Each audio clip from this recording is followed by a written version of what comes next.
WrestleQuest back at it, man, and the Nate always doing the most on social network and apparently IRL, man. All the videos we've seen over the past couple years, you know what I mean? A few years back, it seemed like with that whole plane ride from hell story coming out more in depth, Tommy Dreamer's comments, etc. It was like, yo, is the Nate done off, right?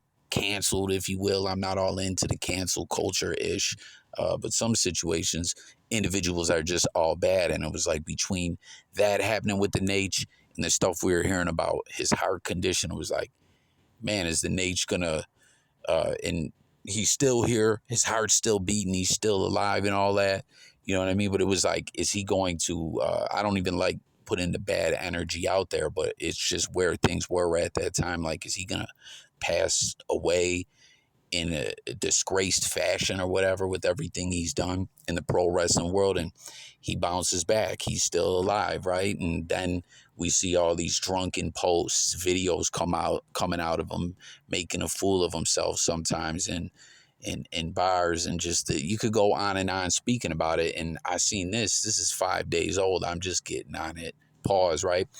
Told you it was a matter of time until you came running back. At least I know I am in good hands because you have always taken the best care of me out of anyone in the whole world. She finally figured out there is only one Ric Flair and only one James Bond. And currently, Ric Flair is still available for any kind of action. Let's see if Wendy still has it. Let's fucking go. So I'm like, what? And this dude put it perfectly in this um, first response here, if it'll load. He said, did you just do a promo on your girl? And that's what I'm thinking. I'm like, did the Nate, like, did he cut a promo on his girl? What are we talking about here? Why is this on social network? You know, it's like a lot of cats were like, man, I hate when people have people tweeting for them and such. It's not genuine, you know, handlers and such. But with the Nate, with some of the ish we be seeing, it's like, man, maybe the Nate should have some people watching him and okaying what he does. I don't know. And then now, then we saw this the next day. Wendy and I are not renewing a relationship. We are renewing a 34-year friendship. She has her own residence and I have mine. She is coming to Tampa primarily to take care of her parents, who are both in their 80s and not in good health. Wendy will continue to do what she does best, travel the world, and help people who are struggling in other countries. I'll resume what I do and love most, which is attending public events and signing autographs at meet and greets.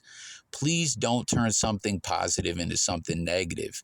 If that's all you have to do, find something better to do. The one part I am sure of, which she reminds me whenever we speak, is that she will always be there for me if I get sick again. And I was sick for 2 years. Her whole family took care of me. Find someone else to hate on. Wendy and I are good. So good for you, Nate. I ain't mad at that. I ain't hating on that. But when you throw a tweet up like that, you can't necessarily, like, the internet is what it is. People quote unquote clickbait and things like that, right? Or people run with narratives. But with the Nate seemingly cutting a promo on his girl, it's like, and then like, you should have deleted that last tweet. You know, sometimes people are like, oh, tweet and delete, you can't stand on ish. That one should have got the delete button, you know what I mean? But the Nate reiterates the clarity of it all. She's coming to take care of her parents. I'm good now. They all took care of me for 2 years. I just flew off the rails, y'all. Don't be haters. It's like, come on, Nate, you make things look crazy. You know what I'm saying? Like, am I bugging y'all? What do you guys think of all this? Jump into the comments. And not just this situation, just the Nate doing the most all the time. After his epic career, you know, it was like he had the perfect retirement too, the way they did the whole WrestleMania thing. HBK's like, I'm sorry, super kicks him. Boom. He doesn't end it there though. He goes on, like we were talking about the other day. Sting didn't end things with the bullshit WWE retirement after they itched on him. He went and came back when he healed up, did his thing in AEW and retired the right way. But the Nate is one of the guys that should have called it quits at that point in time. But even after all that, the Nate, you know, here he is.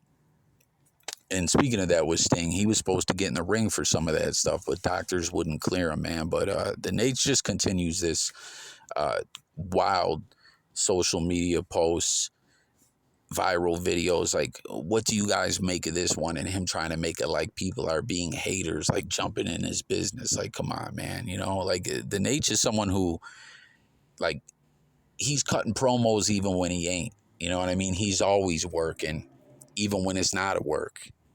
In very personal situations, it seems, man. But let's discuss it in the comments. Subscribe to the channel over here on WrestleQuest. Come back, talk pro wrestling with me on this topic, new stuff, old stuff, everything in between. We're going to have live streams. It's going to be a lot of fun. Help me build this community up for Pro Wrestle Talk. And I'm out of here.